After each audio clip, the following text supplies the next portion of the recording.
आम्ही एक दिवसासाठी सगळी फॅमिली बाहेर का गेलो होतो तर ते तुम्हाला मी व्हिडिओमध्ये पुढे सांगतेच, तर व्हिडिओ कंटिन्यू बघा. इथं संध्याकाळी मी आले 7च्या दरम्यान जवळजवळ आले असेल मी. त्याच्यानंतर मग हे यांनी अगोदरच सगळं झाडून वगैरे ठेवलं होतं घर, कारण धुळी भरपूर घरामध्ये झाली होती, सगळी भांडी वगैरे सगळं खराब झालं होतं. आणि मग पहिल्यांदा मी भांडी वगैरे धुवून म्हणजे नॉर्मली धुतली, त्याच्यानंतर जेवण बनवलं कारण यांना नाईटला जायचं होतं. आणि मग जेवण वगैरे झालं, ते सगळे जेवले, त्याच्यानंतर मग आमचं पण जेवण झालं. आणि मग इथं मी सगळी भांडी म्हणलं घासूनच टाकते, कारण काय निम्मी भांडी तर खाली पडलीच होती, तर मग बाकीची काय थोडीफार राहिली होती तेवढी म्हटलं सगळी घासून टाकावी.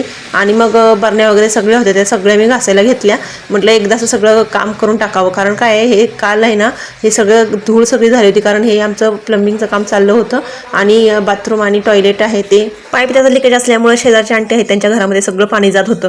मग त्यांनी सांगितलं रूम मालकांना आमच्या की ते तेवढं सगळं व्यवस्थित करून द्या. तेव्हा ते मग प्लंबिंगचं काम चालू झालं. 2 दिवस गेले त्याच्यामध्ये. त्यामुळे आम्ही सगळेजण यांच्या मित्राच्या घरी गेलो होतो, तर त्यांच्या घरी 1 दिवस राहिलो.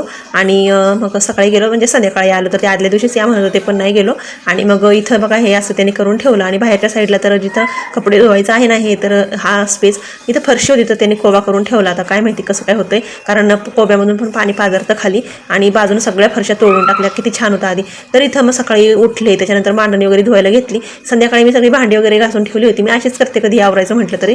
आणि मग त्याच्यानंतर सगळी भांडी वगैरे सकाळी उठून लावून घेतली, कारण हे नाईट करून येणार, मग ह्यांना जेवण 10पर्यंत पाहिजे. सगळी भांडी वगैरे मांडून घेतली. त्याच्यानंतर म्हटलं आता किचन वगैरे सगळं धुवून घ्यावं, टॉयलेट बाथरूम सगळं घासून घ्यावं, कारण सिमेंटचं सगळं टॉयलेट बाथरूममध्ये उडलं होतं. तर चॅनल नवीन असेल तर चॅनलला सबस्क्राईब करा, व्हिडिओ आवडतो व्हिडिओला लाईक करा. बाय, भेटत नेक्स्ट व्लॉगमध्ये.